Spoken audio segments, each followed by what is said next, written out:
folks. After technical difficulties and a tornado of rage by my co-host, Brick75, we are live for Lolz. Brian, everyone knows that you've had to be restrained today. Some people might not know what's going on. Can you set the scene for us? Tell us what's going on. Are we are we live? Let's make sure this is working. I see our video feed on the our screen. Video feed's going. Everyone's going. Okay. Yeah. I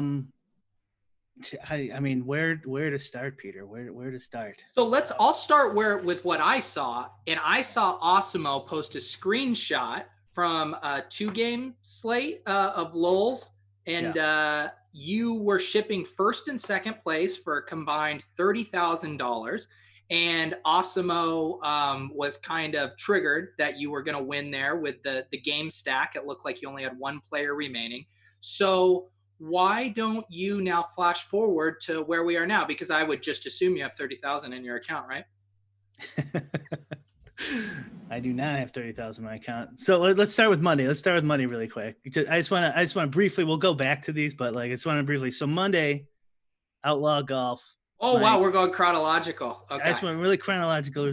So Outlaw Golf, I had Noah Hoffman in my cash lineup and 15% of my GPPs. So basically dead from the start. This guy didn't realize he was in the tournament. So all my lineups were dead from the beginning. Tuesday, Counter-Strike Go. So this is 2 days in a row. The draft, there's been some sort of internet delay. I don't know what the Counter-Strike Go one was, but tonight it was the League of Legends today was an internet problem, connectivity problem. But the day before, Counter-Strike Go had a best of 3 match. The last one, they didn't finish it for some reason. And so that day I was first, third, and fourth in the big one there. So that was 22,000. And they made the ruling that they were going to finish the third game the next day and count it. And then so today, same thing happens. Second game gets postponed due to connectivity issues, and they decide, even though it wasn't played, it didn't start, which is what Alex keeps posting on Twitter, is the difference in their rules explanation is the games that are started have different rules than games that didn't start at all. So if a game was rained out in MLB, I've played, pretty much every slate for I don't know how many years now, and they've always just not counted those, even if they start the next day within 24 hours. And so now they're counting it. So that's 3 days in a row with some bummer luck. And then we try to start our YouTube show. And Taylor has some computer problems, our producer, and we're a little delayed, so we apologize. But that's been my last 3 days of DFS. Not that anyone gives a shit, but it's still interesting. So, I'm curious what your working theory is. I have mine, and that involves the Illuminati and reptile people conspiring against you to take away all of your money. And I believe the sites are in on it. What's your personal theory? What's going on? And don't go all math on me and just say, hey, man, it's just variance, just bad string. This happens. We need something juicy, dude. I was this close to tweeting at Tommy G to start investigating what the fuck is going on here. So, yeah, I'm on board. So my theory is that they both of these events, the Counter-Strike Go one for sure, even though most people I think would disagree with that, but and today's where if this was regular season, there was no coronavirus, and these were like the major sports, they would just pay it out and do a showdown for tomorrow's slate. Yeah. And because they have no showdown for League of Legends, they can't do that. And so if they cancel the slate, they know they're going to have to refund money or give out a whole bunch of free money and pay out. They just said, we're just going to use this clause in the rules that we could just start the game whenever we want, which I'm not even 100% convinced that that's what that rule says, that they can start it whenever they want. And, I said this before we went live. Is like I'm glad Alex and other people are complaining too, because it looks bad for me. I'm in first, so it looks like I'm trying to just get some cash or whatever. But like, I mean, it's I honestly didn't even care that much until Alex started DMing me, get me riled up, and then so I started posting on it, and then a bunch of dummies in Twitter were giving these ridiculous responses that make nonsensical responses. I did want to pass on one of the responses, and I thought the guy made a good point, and I'll just kind of relay it to you now. He said, why don't you just win like a man? I saw that. I actually retweeted him or screenshotted him, and he's followed by Noah Hoffman. He has like 30 followers, and one of them is the guy who fucked me on Monday. How is that possible? What are the odds? Tommy G, help me. Well, first of all, I do want to just again agree with this guy's point, and like, yeah, you could have that $30,000, but you'd be a giant pussy, dude. And so you should probably just lose like a man. But first of all, Noah Hoffman, how surprised were you that he's like a 24-year-old frat bro? Yeah, it is kind of weird. You picture these guys like being a little bit older. He in his apology tweet, which was nice of him. He doesn't have to friggin' say sorry to a bunch of gamblers. He looked like a deer in headlights, didn't he? Like, my favorite part was people gamble this much money. My favorite part was his buddy, who's got like 230 Twitter followers. And he's like, dude, people are talking about this. I want to become a content creator. How about this? You come over to my house. We'll put a couple Miller Lights out on the table. I'll go all Tom Brokaw on your ass, ask you a few questions. We'll go viral, baby. Like, I think one of the Miller Lights wasn't even open. And I was like, you picture him like, we got to get out ahead, and we got to get ahead of this, right? We got to get out before the news happen. Meanwhile, the only people care are like 15 DFS degenerates. Well, didn't I see people were like, someone posted a Google Maps from where they thought Jake Hoffman was and how far it would take him to get to the tournament. They're like, yeah, traffic looks pretty good, man. What if you just dart on over? Yeah, because I think it was his hometown is the listing on the website. It says your hometown. So who knows if that's where he lives. It was like Phoenix, Arizona to the golf course, 45 minutes.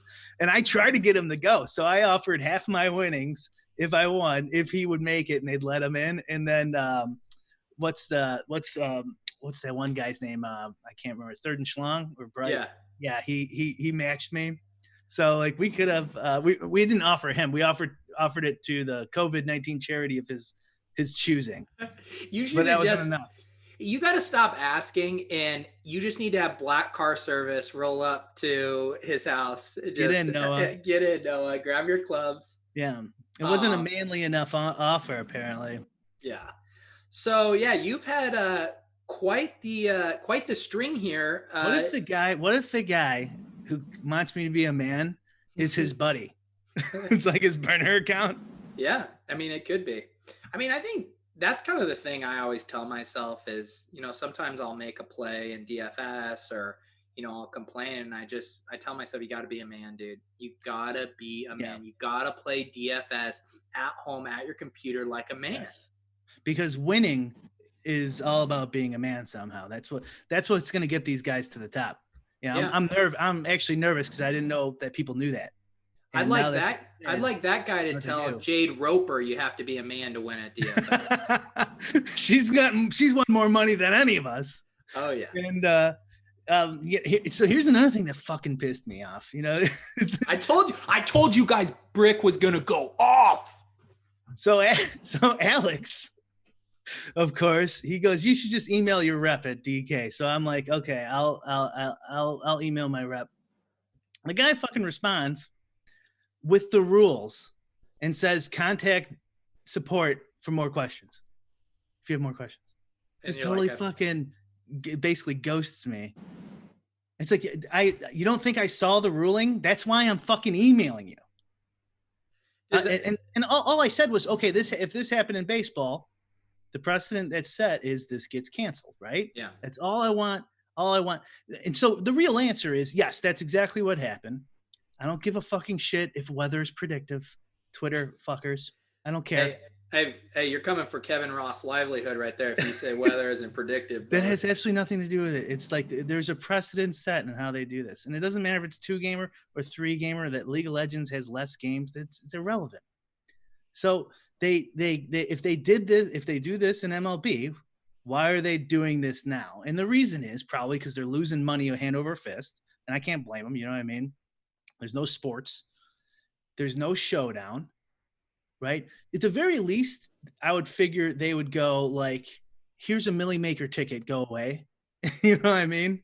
Something like that. You're going to say, here's $1 million, go away. I'm like, wow, God, your they only do that really to a select group. I wasn't on any TV shows. You haven't done any full spreads either. No, did she? Wow, come on, catch up to the times, Brian. God damn, I don't pay attention enough. But seriously, this rep, how lazy is this rep? If I'm that rep, yes, I know that I don't have a good answer for you, but I say, I'm going to look into this and get back to you. He just said, call customer support yourself. What kind of rep is that? Yeah, I don't get it. Yeah, I mean, especially like, I mean, now I'm going to sound like, I'm a big shot or something, but I spend a ton of fucking money there. Or I rake a ton of money either way. And, DraftKings has been awesome to me, and I, made a good living. So it's hard to complain. But yeah, it's like I'm surprised they didn't be like, man, this is sorry, we're gonna look into this. Here's a Millie Maker ticket for Saturday, or when the fight Saturday, right? Your rep comes back to me. He's like, here's what I can do for you, Brian. We got a big MMA card on Saturday. If you play $100,000 worth of contests, we'll kick you in a iRacing $10 ticket for next week. Wow. That's what I do. I mean, yeah, that might be worse. That might be like a worse response. And I think that because it was a 2-gamer, like they're gonna get so much heat. Yeah. You know what I mean? Where I think they'd get less heat by just playing it out. Yeah.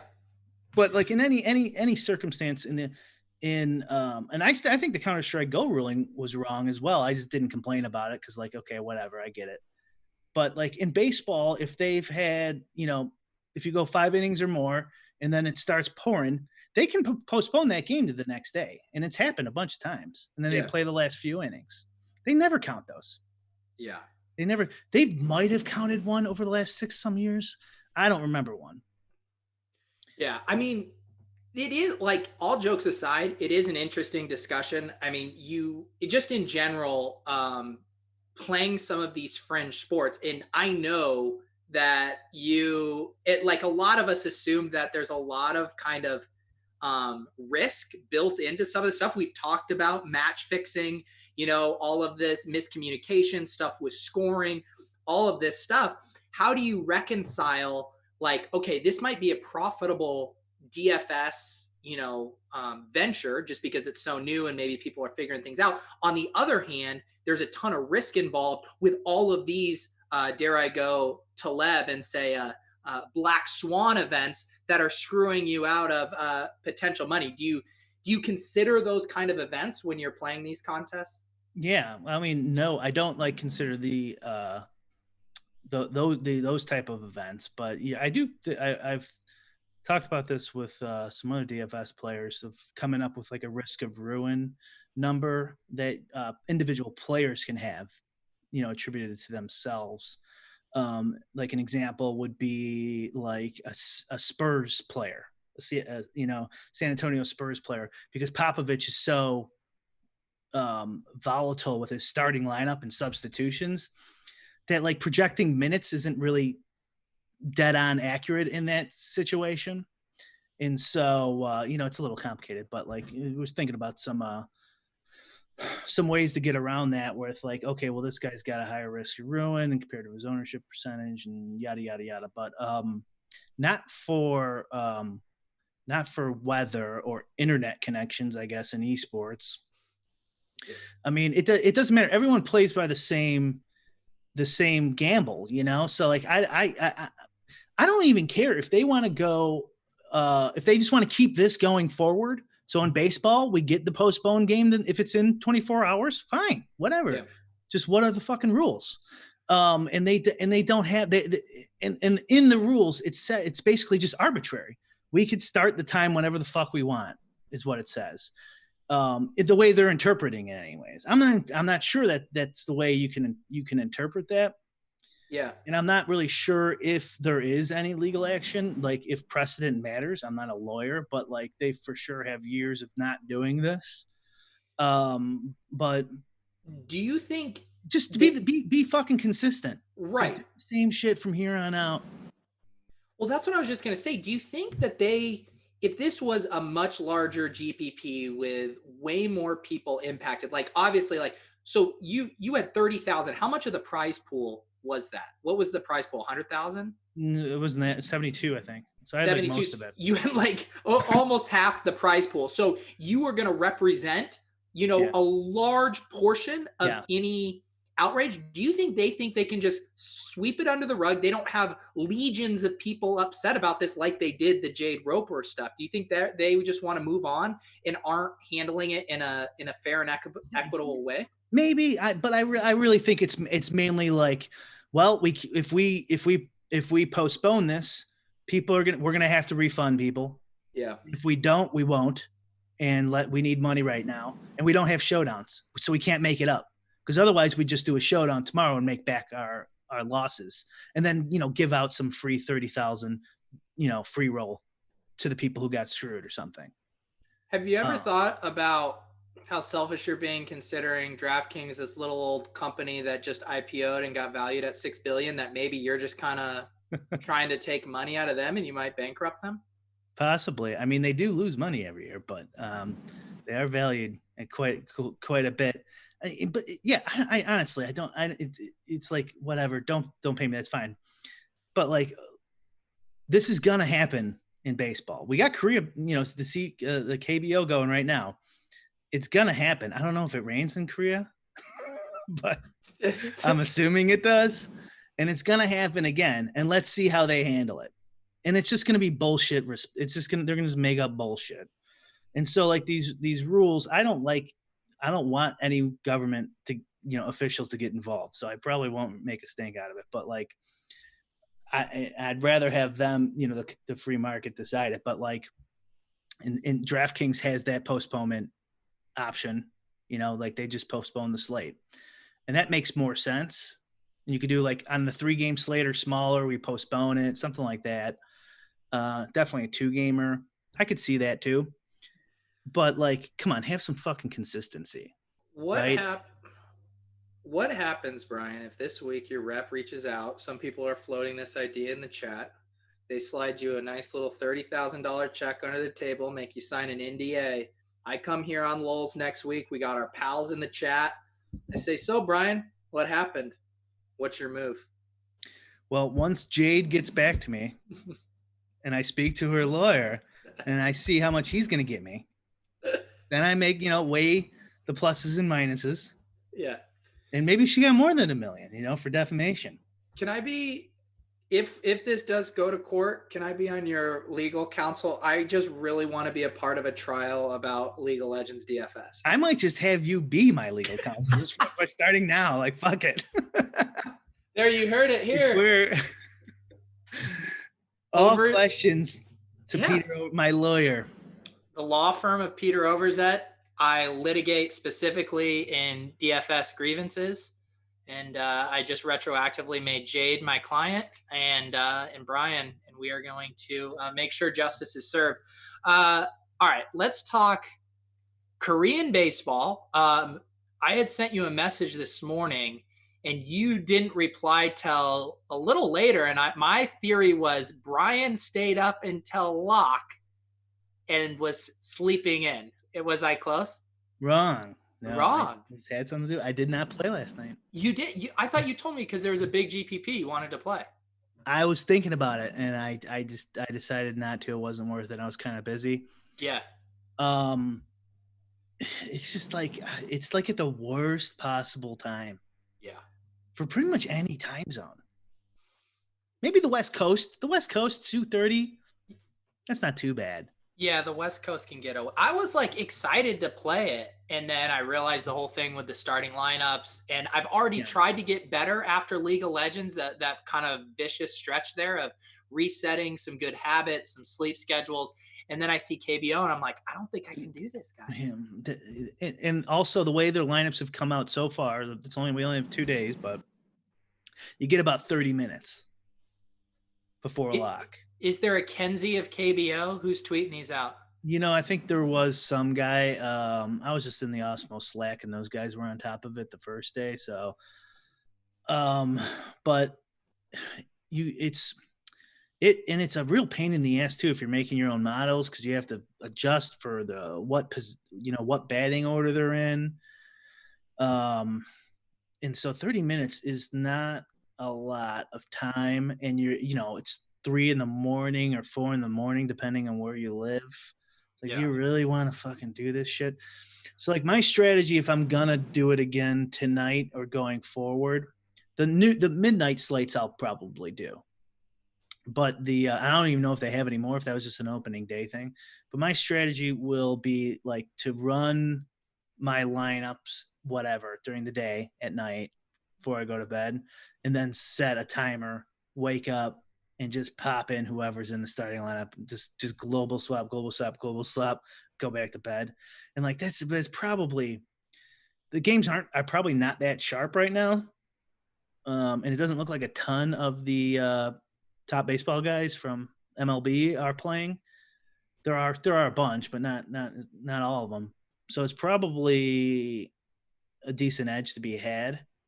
But if you're doing it that way, the way I'm thinking about doing it, like how much edge do you have? I don't know. It's a pain in the ass. I'd love to do it. It's baseball. I can do it, but like, I don't know. If you are in the chat and you are playing KBO, let us know how you're doing it. And what I'm actually curious about is not that you're doing it. I'm curious, are you taking naps later in the day? How are you pulling this off in a a sleep schedule kind of way, because it's an issue. Can you nap? I can if I'm really, really tired. I'm not a good napper. I had like what I basically have to do is go on what my college schedule was, which was, stay up till 4 or 5 a.m. every night playing video games and whatnot, and then take like a 3-hour nap in the afternoon. But I'm a 32-year-old grown ass man with a job. And you weren't doing drugs at that hour, were you? No, I would never. Okay. No. Okay, thank you. Yeah. I was gonna have to end the stream. Yeah, someone in the chat did say there's a Twitter handle. DFS KBO is tweeting out lineups nightly. Yeah. There you go. Wait a second. Is it? See, as someone who the other night got burned by a fake Patrick Laird in a Periscope chat, Noah, is this the real Noah Hoffman? If so, I just love the idea about Noah Hoffman becoming a big DFS Lolz fan here. Or, Brian, did someone create an account and name themselves Noah Hoffman just to chat? If they did, that's pretty strange. But it's a grown man move. So wait a second. Someone started a Noah Hoffman tracker on Twitter too. Like tracking what? Like his actual physical location? This has got to be the same guy. Someone's fucking with us. I love it. Yeah, I mean, I would love to live in a world where Noah Hoffman is now grinding KBO and wanted to hear what Brick75 had to say about it. Yeah, I wonder if that entry fee, it's probably about right. I mean, trust me, as someone who does incredibly niche stuff, I mean, what goes through your head when you're on Gmail and you're creating the new username and you go, the guy I'm going to parody is Noah Hoffman from the Outlaw Golf Tour? Like, what sick, perverted fuck gets to that point? There's like 12 people who are going to get this fucking joke. And we're 2 of them. I respect it. I like it. I love it. I really respect it. But what? Speaking of outworking people, not only did he do Gmail, a YouTube, but he did a Twitter one too. It's got to be the same guy, Noah Hoffman tracker account, tracking if Noah Hoffman's going to play or not. Yeah, we tip our cap to you. How about this one thing? So I, because I'm a fraud, DFS player. I have actually never regularly even played MLB DFS. It looks like the settings are pretty similar to regular MLB. What would you say for someone like me who has never played before? Maybe some like Cliff Notes stuff of how you would go about playing KBO with the assumption that you're using someone like Osmo's projections or whatever. Oh God. Well, FanDuel. First of all, FanDuel is different. DraftKings is the same. So FanDuel is different than their normal MLB offering. Yeah, which I think I actually like better, because the Korean League has less games every night, so I think they'll get less dupes. And FanDuel's a more dupey product in general in baseball. I mean, I would just do the exact same thing. If you have a winning strategy in MLB, I would do the exact same thing. I wouldn't change it. As long as it's some sort of, as long as you're scalable, or dynamic. So like there's odds, there's Vegas odds for it. Yeah. So if it's part of your process, you can just map it over and there's stats. You just, it'll take you a couple days to redo your baseball model, but you could do it. What about, as far as I saw some conversations going about just kind of the general stacking rules? Do you have any thoughts? It would be the exact same thing. So in DraftKings MLB, you want to stack as much as you can in GPPs. Yeah. So yeah, 5x3s, 5x2s, 5x0s, or 1x1, 4x4s, maybe 4x3s, possibly 4x3s in a 5 game. But yeah, there's correlation. It's not League of Legends correlation. And I sent you that DM with my updated correlation matrix. League of Legends is super correlated, but it is correlated. So you're gonna want to stick 5-mans in there quite a bit, in my opinion. That's how I would do it if I'm gonna keep playing. Yeah, and then are pitchers completely independent of stacking stuff? No, you could. So in FanDuel, you can't do full stacks with a pitcher. So in FanDuel, regular MLB, you could do a 4x4 is the biggest stacks you can do, and they won't let you add the pitcher in there. Okay. In DraftKings, they will. So you could do a 5x3 with a double pitcher stack if you wanted. The correlation isn't as big as as useful, because the win is whatever it is. God, it's been so long, 8 points or whatever for a win, and usually it takes 200 points to take down a GPP, so it's a smaller percentage of the total amount of points you're going to need. Comparatively to other sports, like in League of Legends, like you could win with a, it depends on the league, but let's say 300 is the first place score. Like you could get 100 points out of one of your guys. Yeah. Right. You can get a big, large fraction of it. I saw the guy who took down the big GPP. I think the first night he had an outfielder that had 30 points at 2.2% ownership. That's nice. Was he one off? I think I took 10th in that. Okay. I didn't even look. I was too tired. I'm like, I hate this. Yeah, I mean, these. What's Noah Hoffman doing? I was more worried about. So Noah Hoffman is checking in the chat. He says, "Does anyone have a promo code for DraftKings? I'd like to try Outlaw." Noah, it sounds like I am going to have you as a client very soon for my DFS lawyer practice.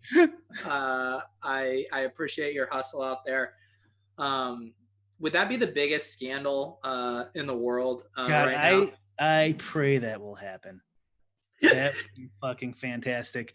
Joe Lampe, less home runs in KBO. Yeah, that's the same thing. Like it's a lower scoring. The Korean League and the League of Legends is lower scoring than the Chinese league. Like it doesn't matter. Like if it's in relation to their salary. And so like if the Korean league is all lower scoring, who gives a shit? Right? It's still just what their points projection is related to their ownership, related to their salary across the board. I'm not saying, I'm not talking shit to you, Joe. I love you, man. We're both men here, me and you, but it doesn't matter. Like, yeah, I saw that the Korean League was lower scoring, but like it wouldn't matter in my process.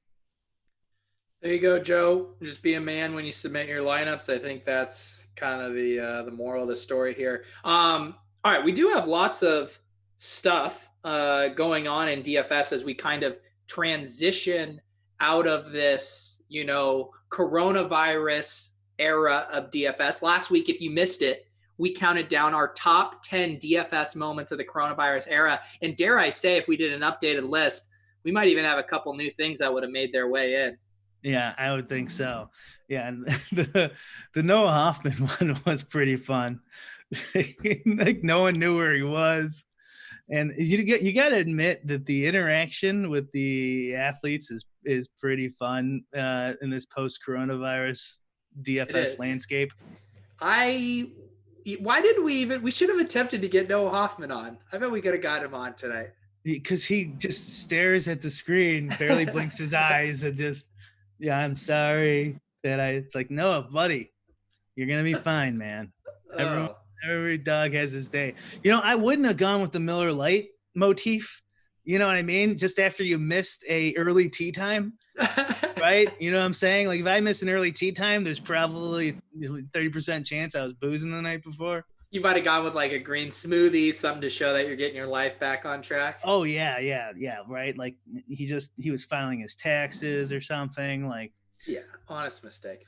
Well, we do want to talk a little bit about MMA coming up, but one thing I did want to touch on, now that there's not a bunch of like larger LOL slates going on, I've already said I'm not staying up till 5:30 a.m. I'm just going to get outworked in KBO.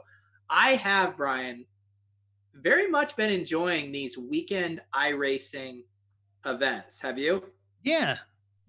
I like it. I think there's a big edge there. But we're probably on our last week. That's what I saw. So if you guys haven't played it yet, basically the way the qualifying works, the laps happen, generally 15, 20 minutes before lock? Yeah, you get about 8 minutes to update your lineups. You get about 8 minutes to update. If you are using Osimo's projections, he pushes them out, the updated ones, again, with about 8 minutes to spare. So depending on what your process looks like, you can get a huge edge because the ownership isn't changing. The projected ownership is pretty solid, right, but the projections are massively changing for these guys that are starting in the back. And on top of that, although this is actually kind of a downside, there was overlay last week, but DraftKings, I noticed, dropped the prize pool from, it was 100,000 up top down to 50,000 this week. Yeah, they did drop it. And they're probably, who knows, maybe less people enter because the real thing's coming back. So they'll just wait a week. But yeah, that did kind of suck. But yeah, if your process is down to where you can update your progressions, optimizer, whatever the hell you're doing in 8 minutes, I mean, maybe 10% of the guys are doing that. Even if you're hand building like a 3-max set or a single entry, just some amazing values pop up and some really chalky guys become automatic fades. Yeah. Based on their starting. So, I mean, I don't even think you have to be doing 150 max or whatever to take advantage of it. If you just want to hand build a couple in lieu of the starting lineups. And yeah, I mean, we were kind of trying to guess, like, I mean, I feel pretty comfortable saying like 70 to 75% of the field probably isn't adjusting their lineups in those 8 minutes. Yeah, that's what I would say more than 70. I would guess 10 to 20. Yeah, a lot. I looked at some of the CSVs post race, and there's definitely an edge. Yeah. And I noticed this week the iRacing event is on Saturday instead of Sunday, which it has been, which means we are set up for, I would say, the best DFS day in the post-coronavirus era, with going from iRacing into a big MMA card. Yeah, I think it's the next LOL, then MMA. Let me just double check that I'm not making this up. Yep, 11 o'clock, League of Legends, 100K. 3 o'clock, 2:30, the $1 million. Oh no, wait, that's the next week. The 50,000 the first iRacing, and then 5 o'clock lock for the Millie MMA. Yeah, The it pre-sweep. is. I am getting excited. We had the UFC Brasilia card, which was the last one before everything got wiped out. And I remember I was messaging with a buddy and I was like, I'm just savoring this right now because we have DFS. We're watching MMA on a Saturday, and I know it's the last we're going to have of it for a while. And it ended up being about 2 months. But we're back on Saturday. Lewis Sherman in the chat says, I think Brian should take his rage and enter the MMA card on Saturday. I'm pretty sure Dana White would add you to the card if you want it. Yeah, that seems like a bad decision. You don't want to hop on a flight, head down to Florida, and maybe we get like your DraftKings rep. You two into the rep? Yeah. No, you're going against your DraftKings rep. I don't know what he looks like. Depends.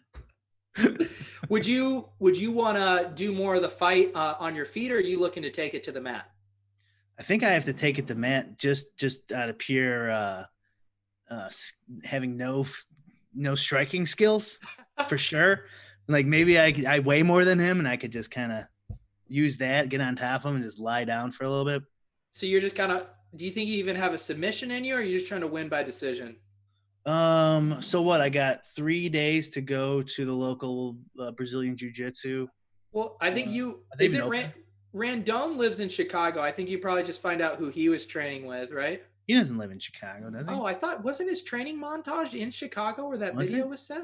I'm pretty sure it was. Someone correct me in the chat. Well, I'll be damned. If I would see him in a bar, I would have been like, fucking, that's Chris fucking Randone, and blow my mind. I had no idea. Would you run up and get an autograph? Yeah, I probably would. Okay, let's talk about this MMA card. Cheat. Yeah. Let's talk about this MMA card. I'm very excited about it. We have talked about it in the past. I mean, how much better would MMA be if they had the League of Legends kind of showdown set up with a captain?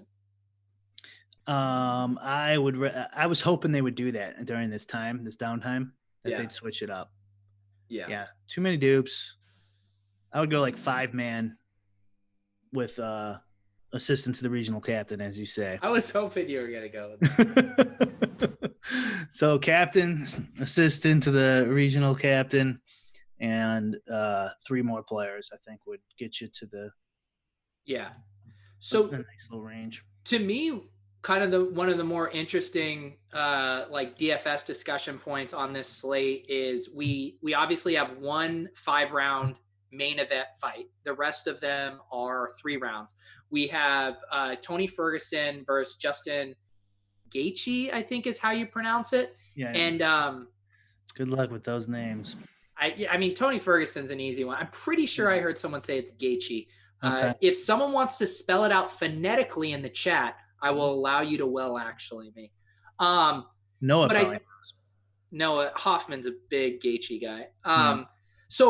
So my question, and this came up because people have it front in mind, one of the all-time great MMA fights, the Weizing Joanna fight from a couple months ago, where both of them were in the optimal lineup because it went the full 5 rounds and both of them were scoring incredibly well. From what I'm reading, people, are saying that it's almost a lock that one of these 2 fighters will be in the winning optimal lineup based on the 5 rounds and how these 2 guys fight.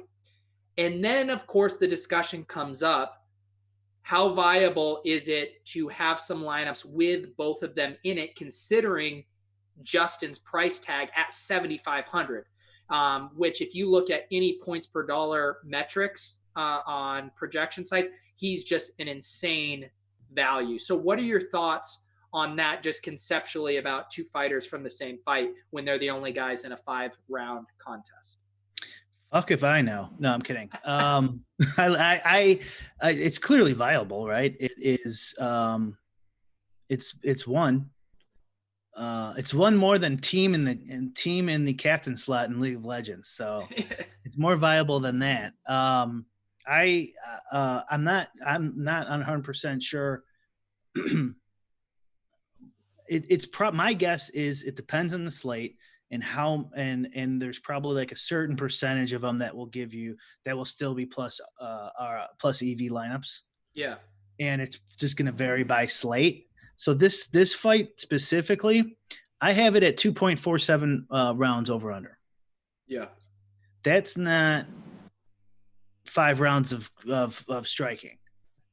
Because the fight you referenced, Joanna, and I can't remember the other girl she fought. I believe. They both had like 130 strikes or something like that. Yeah. And that's what you need. That's what you need for this to happen. So it's going to be pretty rare. But the good news is you're going to have a decent amount of unique lineups. But that fight with the Joanna fight, if I remember correctly, there was a ton of people who had that combo of them two in it. So you're not even that unique in certain circumstances. So you gotta figure, weigh that into it as well. But at 2.47 rounds, and let me get their knockout percentages too, which I think when I checked it was pretty high. So yeah, Ferguson knockout. Well, it's not that high, 27%, and Gagey, I already pronounced his name, at 33%. So like 50 or 63% of the time, there's going to be a knockout. Yeah. And one interesting thing you're dead on that then. Right.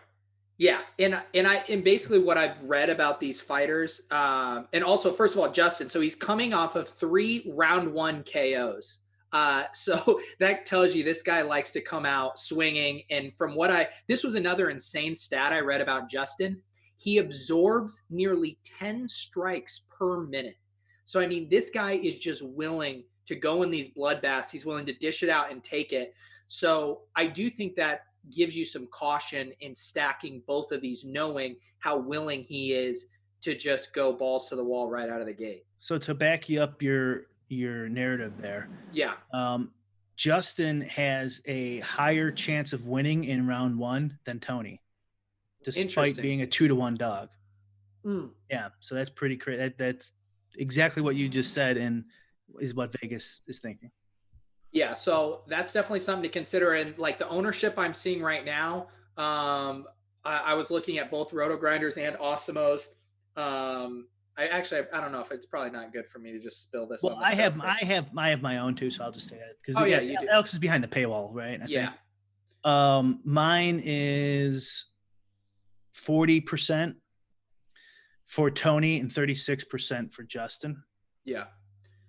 And it could be a little higher than that for Tony, like in the 50 range. So like between 40 and 50 is what I'm looking at.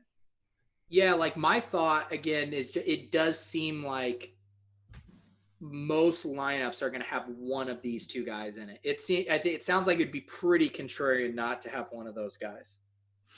Yeah, maybe. I mean, I don't know how far down the road we want to get here, but that is what I'm thinking is that I'm going to be contrarian. I'm going to fade those guys pretty heavily.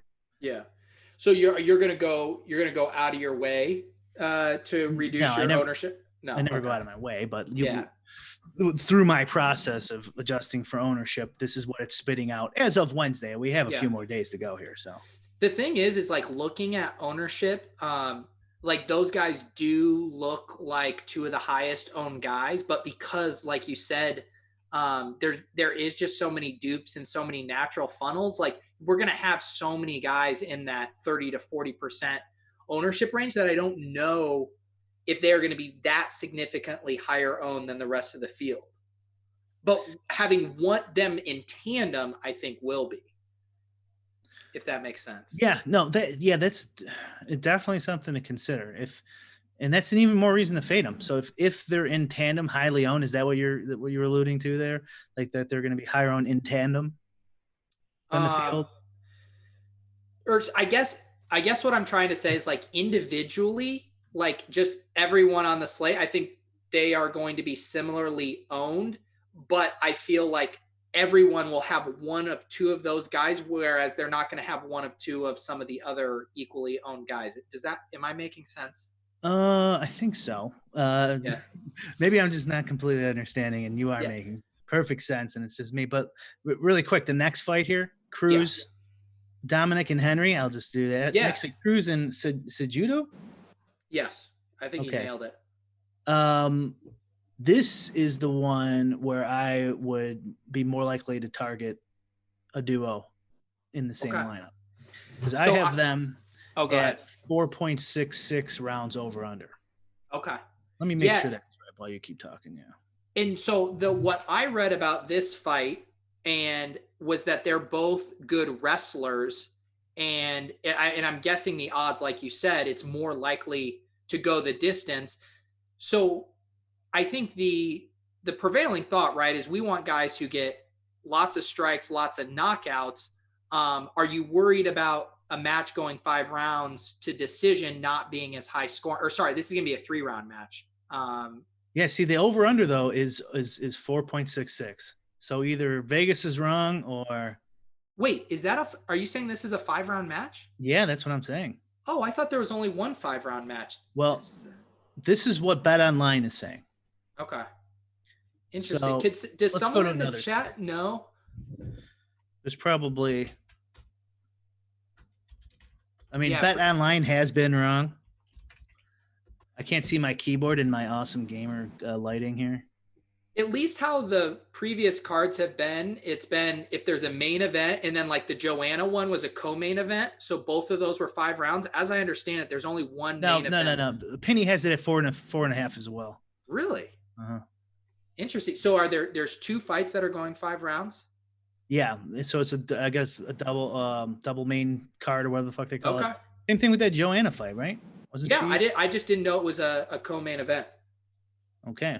Well, maybe we should delete this part and then no one will know. No. It'll be our edge. I'm a transparent guy. I leave my flubs on there. Yeah, so that's definitely interesting. If it is a 5-round, yeah, they're saying in the chat it is for a belt. It's in a co-main event. So I stand corrected. Yeah, that definitely then seems like the obvious pivot if ownership's going to be lower there. Yeah, for sure. And then, maybe they could pick up some of the reversal and takedown. Yeah. Get lucky there with a bunch of those. And, they're still going to throw some strikes. My other little narrative note on Dominick Cruz coming off a 3.5-year layoff, Brian. That's a pretty long time to be out of the ring. Okay, that shows you how much I know. I had no clue that was what it was. But you can spin zone that either way, right? You can say, well, man, that's bad. He hasn't been, fighting. Or you can say like, well, we don't know what he looks like. We don't know who he's been sparring. Maybe he's in the, best shape of his life. We just don't know what his form is. They have him as a pretty big dog now. I'm looking at it, and basically no chance of a knockout, and very little chance of ending a fight before the decision, before the 5th round ends. Yeah, when I had looked at it, it was minus 185 for that one to go to decision. Yeah, I have him at a 24% chance of winning by decision too, which is not good for a fight that's likely to go to decision. Yeah. There are a couple other interesting fights on here. We got a couple heavyweight fights, which we know in general from MMA, those are super high variance. You can get a lot of knockouts with those. You got, I love this guy's nickname, Francis the Murderer Ngannou. Or maybe it's just Murder, Francis Murder. Francis the Murder Hornet. Francis the Murder. He should have an addendum to his nickname and be like, no, it's Mr. Buffer. It's actually Francis Murder Hornet. And then we got this guy Rosenstrike, which having Strike or Struick in your name seems, it's kind of like a Chris Moneymaker type thing, right? You're willing to strike into existence. Yeah, no, that does seem like that's an edge for sure. So one thing I liked about these guys is 23 of their combined 27 fights have ended in a finish before decision. So these guys get work done. So those are definitely 2 guys I've been looking at. And Rosenstrike, to me, looks like one of the more live dogs here based on his profile and the heavyweight stuff. Are your numbers saying similar? Okay. No, it's halfway. I'll meet you halfway. So the Murder Hornet is my second highest owned right as of today. Okay. But it looks like I'm going to go under the field on Rosenstrike. Okay. What odds are you seeing on him? Because I'm seeing, let's see here, he's got 29% chance to win, which is one of the lowest on the slate. His chances of finishing the fight early are pretty slow. 14% in round 1, 10% in round 2, 21% chance of knockout. Yeah, I mean, this was more my narrative street, just reading up on and that stuff about 23 of 27 fights ending before, and it's minus 310 not to go to decision, which obviously could mean a landslide for the Murder Hornet. But in these heavyweight matches, it is just a one punch kind of thing for these guys to knock someone to the floor. So if I was taking a dog down in this range, he looks pretty live in that regard. Yeah. I mean, his 21% chance knockout's pretty good. I'd like to, just thinking out loud, like a comparison of odds to win in first round and TKO odds. I wonder if there's anything there that could be predictive, just comparing the two. Because this is a little like comparing the first fight where Justin had a higher chance of winning in the first round than Tony Ferguson. Yeah. Because he's such a knockout artist. Like if there's something there that could, help us predict who's going to get more DK points. And I will say, just from what I'm seeing from RG and Osimo, it doesn't seem like the ownership's going to get out of control on Rosenstrike.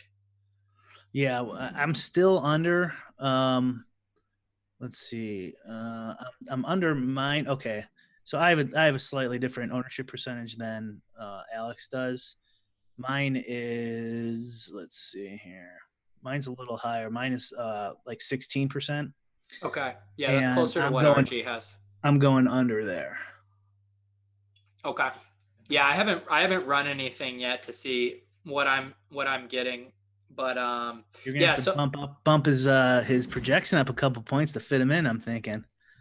I kind of like it because so basically I'm just looking at the profiles of some of these other guys, and again, I'm just kind of looking for guys who I think can get a surprise knockout, because most of the time, right, the underdogs who are more wrestlers and grapplers, even if they sneak a decision win by, it's not going to be a huge scoring performance just by their style. Whereas these big KO guys can really flip the script. If you have him at 10% and he gets a first round knockout on a 40% owned guy, I mean, that can really be a slate winning move for you. For sure. Like the ones I've won, I've had like at least one or two of those guys in that lower 10% on an MMA slate is like a 1%er in a real, a sport with more players. And it goes without saying, I think you'll agree that this is not the fight to stack. Playing both. Yeah. There are a couple other just interesting guys in here. So we have Donald Cerrone, which people know as the Cowboy. He's coming off of 3 straight knockout losses, including the publicized one to McGregor. And the thing about him is I was reading some quotes about him, and he just seems to be loving life right now of just like, I'm getting my payday. There was a quote where he's like, I'd fight in all 3 of these fights this week if I could. And I'm sure he got a very nice payday for the McGregor fight. This narrative streetwise just feels to be like a guy who is completely happy to take a paycheck right now. Didn't he just fight like 2 weeks ago? It seems like it wasn't that long ago. It feels like wasn't the McGregor one? What right. That had to have been like early February or late January, I want to say. Yeah, and it just doesn't feel that long ago. But I think I'm gonna match the field on him. So yeah. As of right now. Yeah, it looks like he'll be around 25% owned there. He's an interesting one. And then other recognizable names, we have a famed shitbag NFL player turned MMA guy, Greg Hardy. Looks like he has a 65% chance to win last I checked. And what are your thoughts on Greg Hardy? The the notes I read on him is that he's been tentative in his last few fights, and they've been kind of low-scoring decisions because he hasn't been willing to let his hands fly. Are you willing to take a flyer on Greg the shitbag Hardy? Yeah, I guess we're not picking people for their character, right? No character points in this. What team did he play for? Why he was on the Panthers, and then when he got released, Yes. the Cowboys signed him. Okay, well, of course the Cowboys signed him. They have to like mandatory sign someone who gets released for something like that by the Cowboys. Yeah. I am I think I am around the field in this most recent crunch. Yeah. He's got a pretty high knockout odds. I might even be over the field. Let's look at his odds really quick. I thought you were gonna say I might even be over this. He's got almost 40% chance of a knockout. One of the highest, probably 5th or 6th highest of winning in the first round. And that's the combo you're looking for, right? Yeah. A knockout, a first round knockout. Yeah. Is there anything else that you do to try to avoid dupes? Or, I mean, is this a slate where you would consider entering a couple of the same lineup, or would you not go there with MMA? No, I'm not going to go there. It might be on some slates. It might be where it's just like the lineups are just so obvious, or some, you could have some basis to do that in MMA, I think, but I am not going to do that. I think there's enough combinations to just try to do 150 uniques, but yeah, I'm definitely going to desperately trying to avoid dupes. Yeah. Yep, it's definitely an issue here. I'm trying to see any other. We had a tweet come in on Twitter. We have an oracle, an MMA oracle by the name of Gabrielle, who has said Ferguson plus Cruz plus Rosenstrike plus Qatar plus Hardy. Thank me later, smiley face emoji. I mean, did the oracle just swoop into our lives and give us the answers to the test, Brian? That might be it. That might be the winner. Should we just shut it down? I mean, I think we got it. If he deletes that tweet, otherwise we're going to be duping with everybody else.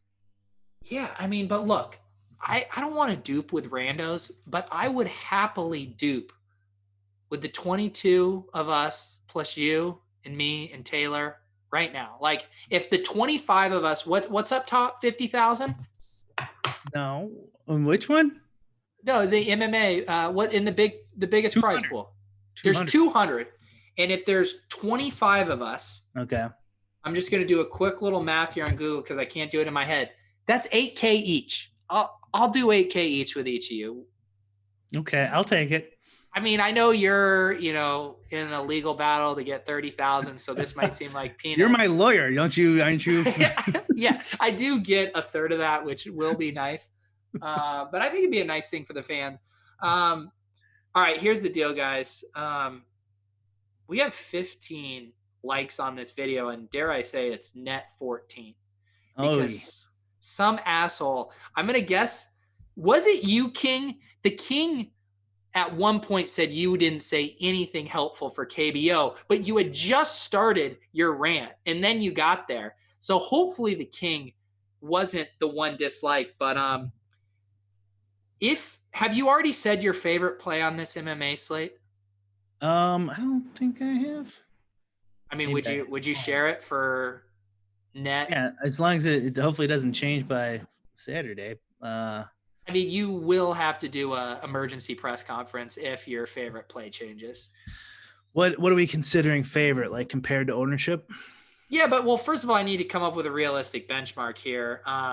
We have 23 watching right now. We have 15 net likes. I mean, with the hate I'm getting on Twitter for posting about the slate postponement, we might not get any more likes after this. Yeah, it's tough. I mean, there's a guy complaining about our last. He went back in my timeline and complained about our last show. Who did? Blaze, the real Blaze won. Did I get this notification? What did he say? I'm sure he did, yeah. He said, some dude wants a random tiebreaker in GPPs with same lineups. Can't make this shit up.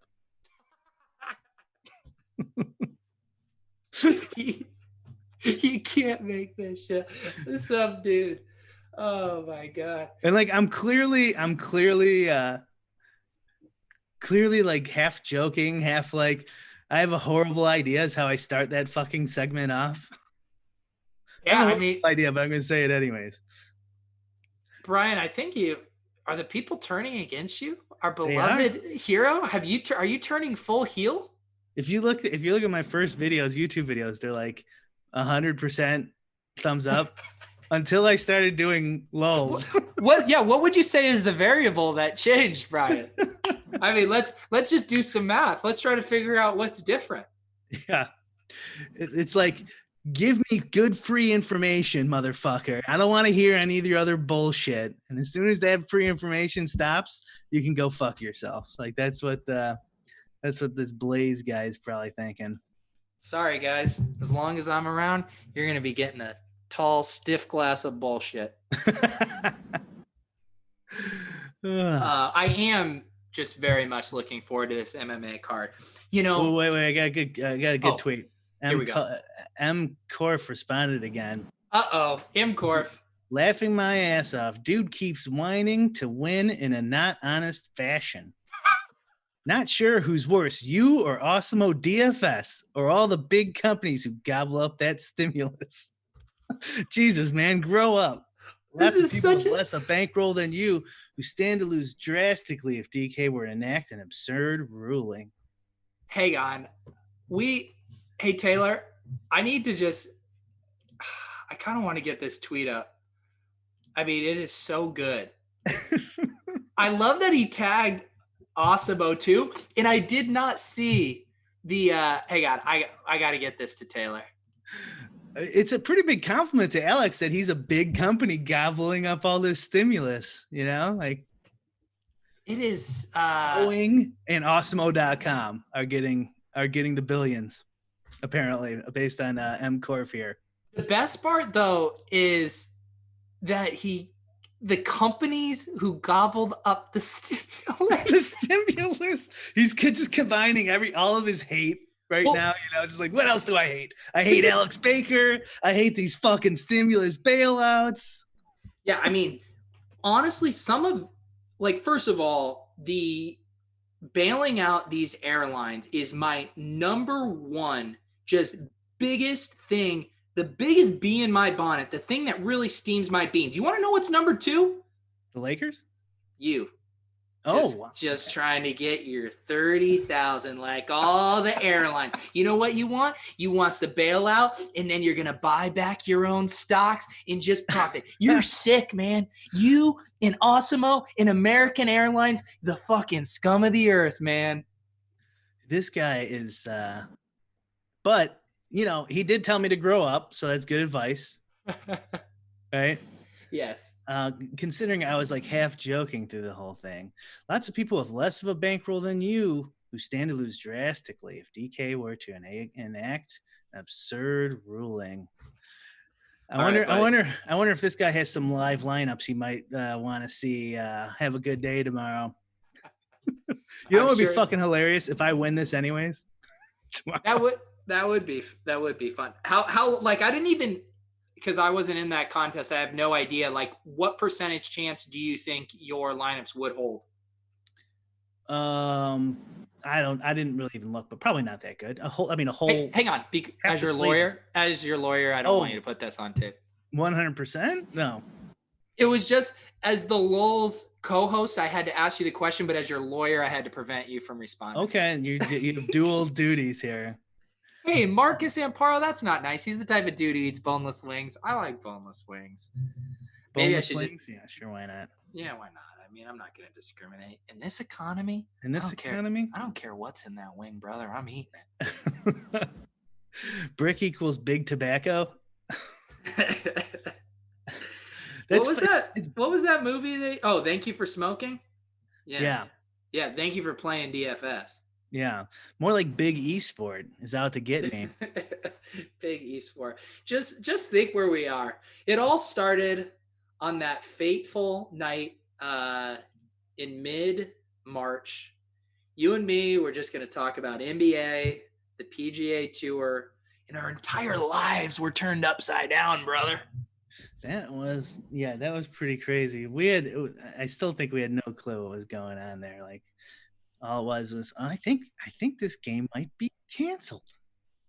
And then how many months ago was that? It's been 2.5. 2.5 months. Yeah. Yeah.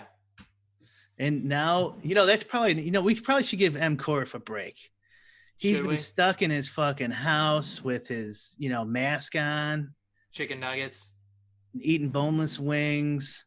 Fucking watching MSNBC all day with these fucking bailouts. He just can't take it.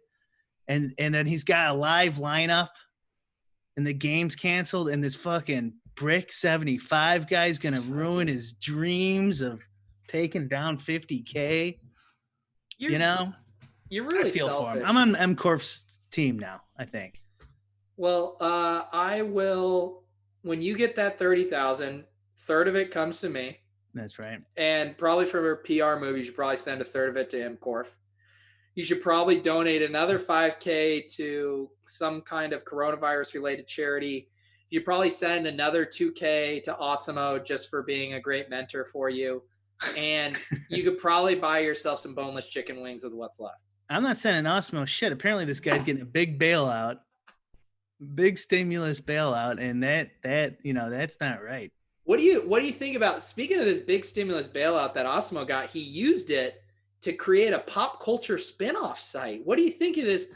Osimo is now peddling these really kind of these bro culture stories that are kind of appealing to my non-DFS sensibilities. Our boy Jake Hari in the chat wrote one I read the other day, or maybe today.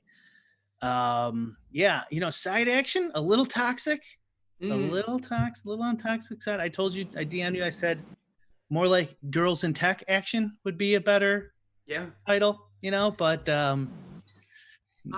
I just want, Osimo should just go full Barstool Smoke Show with it and just post a new Katie Bell Instagram post of the day. Just create a vertical under the Osimo empire called Osimo Bell, Taco Bell. We'll work on the name, and you just post Katie Bell Instagram posts. I think that's a viable strategy. All you need is a direct feed from his Twitter, so it'll be an easy change. He should hire M. Corf to do like a 2-hour show. Yeah, every day on it live. I'm sure that people will tune in for that. Yeah, I would. I would too. Are there any questions from the chat? I know I didn't give out a specific like goal, but just between you and me, guys, Brian, don't listen. Like, Brian's like pretty steamed up in a pretty pissy mood. So I don't think you guys are getting like a gold star lock, 5-star play of the week tonight. Just saying it, guys. I'm a little tilted up.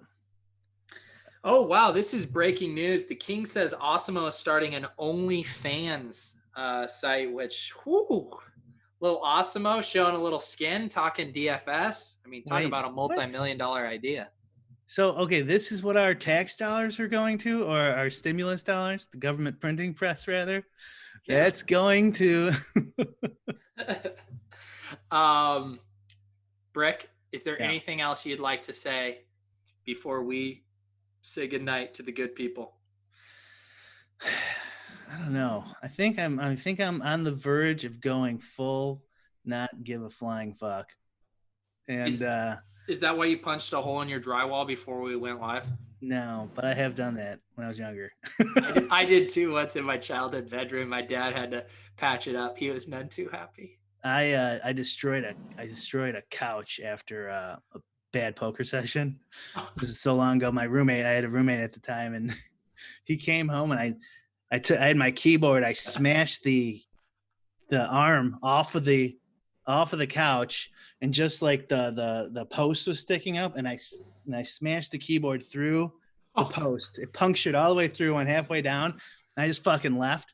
And my roommate came home from work to this display of just like, he thought like somebody came there and killed me. Oh my God. Hang on, that reminds me. Did you see the Corona Poker Club Twitch clip of Siege losing it. Holy tilt. He cannot be enjoying gambling with that level of tilt. No, I just don't know. You can't be that emotionally invested. Man, it could cause health consequences. I'm thinking, yeah, he was fucking hilarious though. There's a guilty pleasure I take in watching a dude get tilted up at poker. I don't know what it is, and I probably shouldn't feel it, but my God, I love it. No, there is, there's a German word for it. It's called Schadenfreude. Yeah, and Siege is someone that he gives a lot of Schadenfreude to all of us, and we appreciate him for that. All right, guys, this was quite the show. We started with Noah Hoffman, and we finished with Rage Tilting. And in a way, they're all the same, aren't they, Brian? Yeah, I don't think Noah tilts much. He seems like a pretty even keel guy, but sure. Yeah. Well, good luck, everyone, with your KBO adventures. Good luck in the iRacing streets, should you choose to join us. And, of course, good luck Saturday in our full MMA card. For Taylor, for my co-host in the very fired up Brick75, who I will fight for in court, I'm Peter Overzet, and this has been Lolz. We'll see you next week.